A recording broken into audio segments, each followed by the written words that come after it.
So, if anybody paying any attention, Kamala Harris had zero mention of zero emissions last night and her war against fossil fuels. Joining us now, North Dakota Governor Doug Burgum. Governor Burgum, thank you, sir.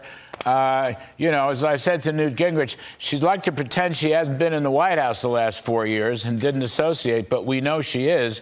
And we know she's against fracking. How did you read? I mean, I don't think there was a thing about energy or liquid gold or any of that fracking in her speech. What did you think?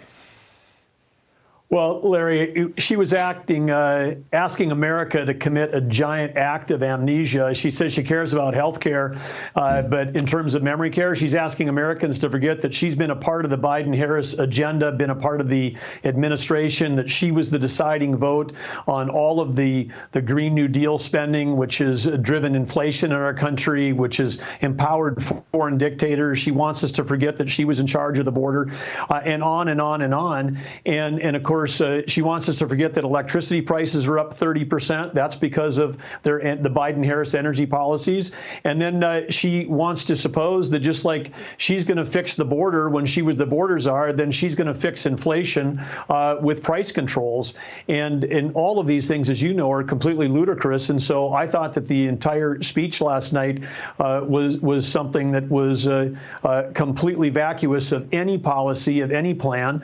And it's preposterous to think that the person who's created the problems that we have on the border, on foreign wars, and on energy security is the person who proposes that she's gonna fix it when she's been central to the creation of the policies which have created these issues. Well, as Mr. Trump says frequently, you had 3.5 years, you didn't do anything about it.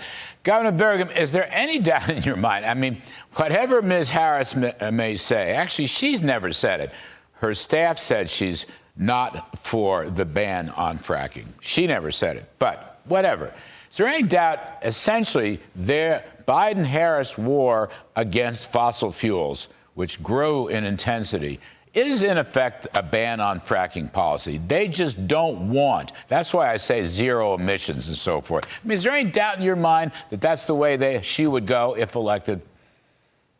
No, none whatsoever, because she's part of an administration that's got a whole of government approach. It's, Bureau of Land Management, it's EPA, it's U.S. Fish and Wildlife. It's a dozen agencies all working together to try to not just shut down fossil fuels, but to stop liquid fuels in general, because their attack on the internal combustion engine is also an attack on agriculture, because they're not even supportive of, ethanol or biofuels right now. They want us buying all of our batteries from China. So when she says that, she's talking about foreign dictators and how they're against her, that is also one of the biggest lies of her speech last night, because there was a party in the Kremlin when Biden-Harris said we're going to stop building U.S. Natural gas export plants.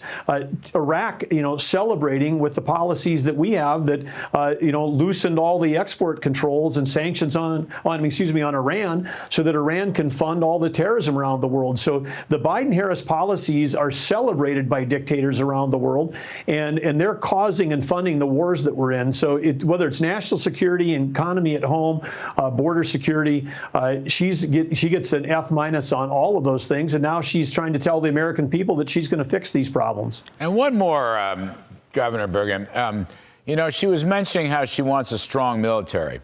However, Biden-Harris cut defense spending in real terms after inflation. They cut it every year. And the percentage of defense spending to GDP has fallen substantially. It's gone in completely the wrong direction. What you think about all that? Well, more platitudes on their part, just saying whatever they think people want to hear. And of course, I don't believe it for a second. It's not been in any budgets that they've proposed. There's no plans that they have.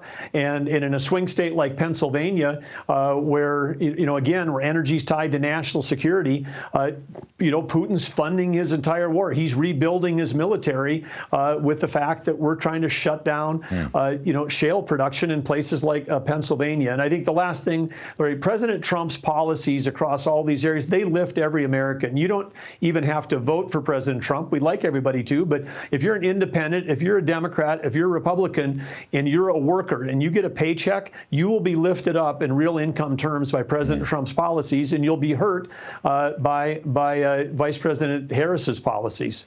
North Dakota Governor Doug Burgum, thank you, sir. We appreciate it very much. All right, see you soon.